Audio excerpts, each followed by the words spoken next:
a childhood friendship ends in tragedy. A 12-year-old boy was murdered while playing outside, and his friend is now headed to prison.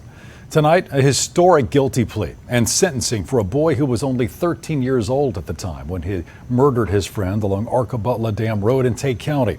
And in an interview you'll only see on Fox 13, tonight a grieving family is left feeling empty.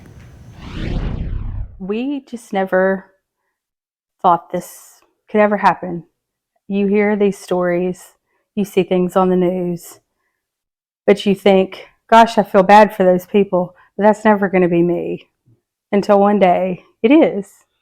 Danes Coker, seen here clutching his electric guitar, was only 12 years old, doing what 12-year-olds do, playing with a friend outside of his Tate County home. This was the summer of 2021, when he was murdered in the most brutal way imaginable. He was set on fire by his friend. I think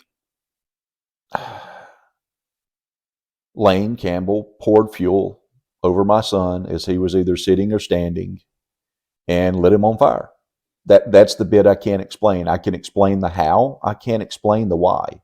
This is a mugshot of a child. Charged as an adult, Lane Campbell was only 13 at the time of the murder. He has just pleaded guilty to second-degree murder, sentenced to 20 years, followed by another 20 years of probation, 15 of them supervised.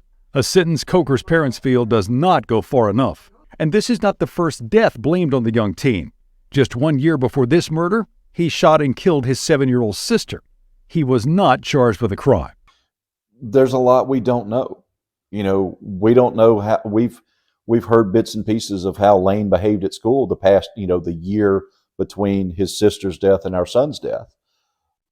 But that certainly can't be every event. That's just the ones that people saw or people remember. And it's only the people that have come forth. That's not everybody. Now, having a child this young charged as an adult is extremely rare. And seriously, it speaks to the heinousness of this specific crime. Back in the mid-90s, 250,000 juveniles had been charged as adults, and that was every year.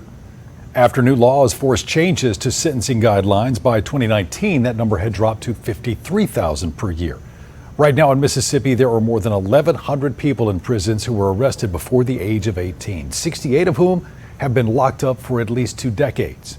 That change in sentencing structure happened back in 2011, when the U.S. Supreme Court eliminated life without parole sentences for juvenile offenders. Now, blaming a lack of maturity and underdeveloped sense of responsibility, the High Court ruled, quote, children are constitutionally different from adults for sentencing purposes.